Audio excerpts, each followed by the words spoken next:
সময় হয়েছে, দরজা খোলো, দরজা খোলো, সময় হয়েছে। আবার আবার এসেছে অসময়ে। এখনই যাও, যাও তুমি। অপেক্ষা করবার সময় নেই, শুনতেই হবে আমার কথা। কি বলবার আছে বাইরে থেকে বলে চলে যাও। বাইরে থেকে কথার সুর তোমার কানে পৌঁছই না। আজ ধ্বজা পূজা, আমার মন বিক্ষিপ্ত করো না নন্দিনী। পূজার ব্যাঘাত হবে। যাও, যাও, এখনই যাও। আমার ভয় ঘুচে গেছে, অমন করে তাড়াতে পারবে না। মরি সেও ভালো, দরজা না খুলিয়ে নড়বো না। রঞ্জনকে চাও বুঝি? হ্যাঁ, সর্দারকে বলে দিয়েছি, এখনই তাকে এনে দেবে। পুজোয় যাবার সময় দরজায় দাঁড়িয়ে থেকো না নন্দিনী, বিপদ ঘটবে। দেবতার সময়ের অভাব নেই। পুজোর জন্য যুগ যুগান্তর অপেক্ষা করতে পারেন। মানুষের দুঃখ মানুষের নাগাল চাই যে, তার সময় অল্প। আমি ক্লান্ত, ভারী ক্লান্ত। ধ্বজা পূজায় অবসাদ ঘুচিয়ে আসবো নন্দিনী। আমাকে দুর্বল করো না। এখন বাধা দিলে রথের চাকায় কুড়িয়ে যাবে। বুকের ওপর দিয়ে চাকা চলে যায়, যাক, নড়বো না। নন্দিনী, আমার কাছ থেকে তুমি প্রশ্রয় পেয়েছ, তাই ভয় করো না। হ্যাঁ, কিন্তু আজ ভয় তোমাকে করতেই হবে। আমি চাই সবাইকে যেমন ভয় দেখিয়ে বেড়ো, আমাকেও তেমনি ভয় দেখাবে। তোমার প্রশ্রয়কে আমি ঘৃণা করি, ঘৃণা করি, ঘৃণা করি। হ্যাঁ, ঘৃণা, ঘৃণা করো। হ্যাঁ, স্পর্ধা চূর্ণ করব নন্দিনী।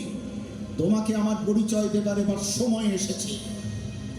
পরিচয়ের অপেক্ষাতেই আছি। খোলো, খোলো দ্বার।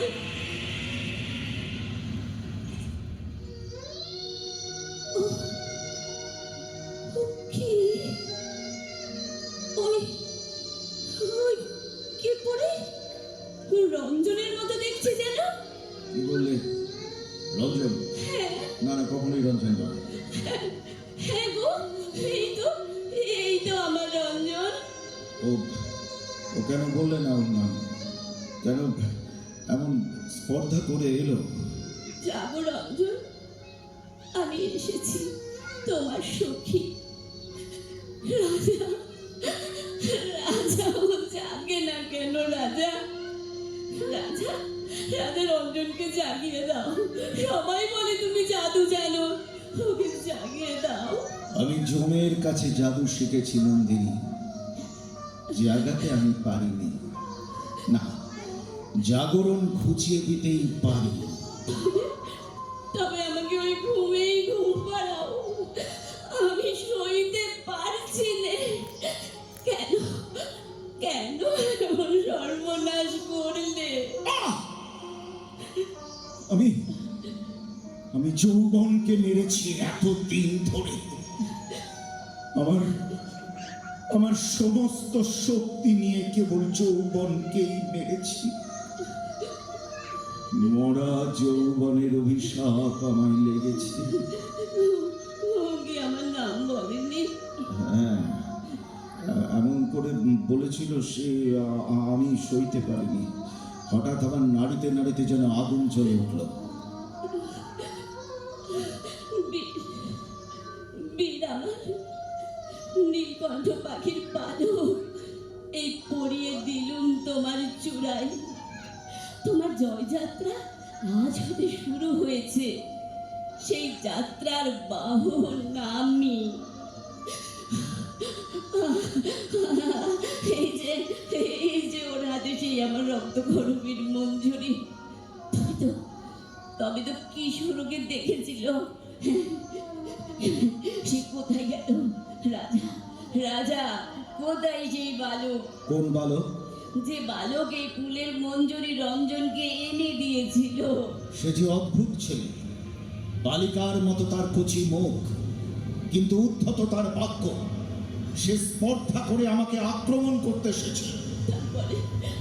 তারপরে কি হলো তার? বলো, বলো কি হলো, বলতেই হবে, চুপ করে থেকো না।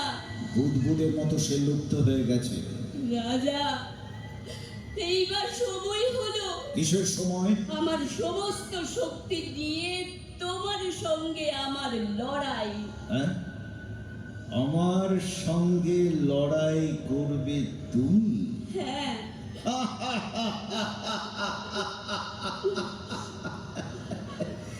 তোমাকে যে এই মুহূর্তেই আমি মেরে ফেলতে পারি নন্দিনী। তারপর থেকে মুহূর্তে মুহূর্তে আমার আমার সেই মরা তোমাকে মারবে। আমার অস্ত্র নেই, আমার অস্ত্র মৃত্যু। তাহলে কাছে এসো, এসো, সাহস আছে আমাকে বিশ্বাস করতে? চলো, চলো আমার সঙ্গে, চলো। আজ আমাকে তোমার সাথে করো নন্দিনী। কোথায় কোথায় যাব? আমার বিরুদ্ধে লড়াই করতে, কিন্তু আমারই হাতে হাত রেখে। হ্যাঁ, বুঝতে পারছো না? সেই লড়াই শুরু হয়েছে। এই এই আমার ধ্বজা, আমি ভেঙে ফেলি ওর দণ্ড। তুমি তুমি ছেড়ে ফেলো ওকে। দাও আমার এই হাতের মধ্যে তোমার হাত এসে আমাকে মারু, মারু, সম্পূর্ণ মারু। তাতেই তাতেই আমার মুক্তি। এখনো এখনো অনেক ভাঙা বাকি। তুমিও তো আমার সঙ্গে যাবে নন্দিনী, প্রলয় পথে আমার আমার দীপ শিখা। হ্যাঁ, যাবে তো? যাব, যাব, আমি যাব।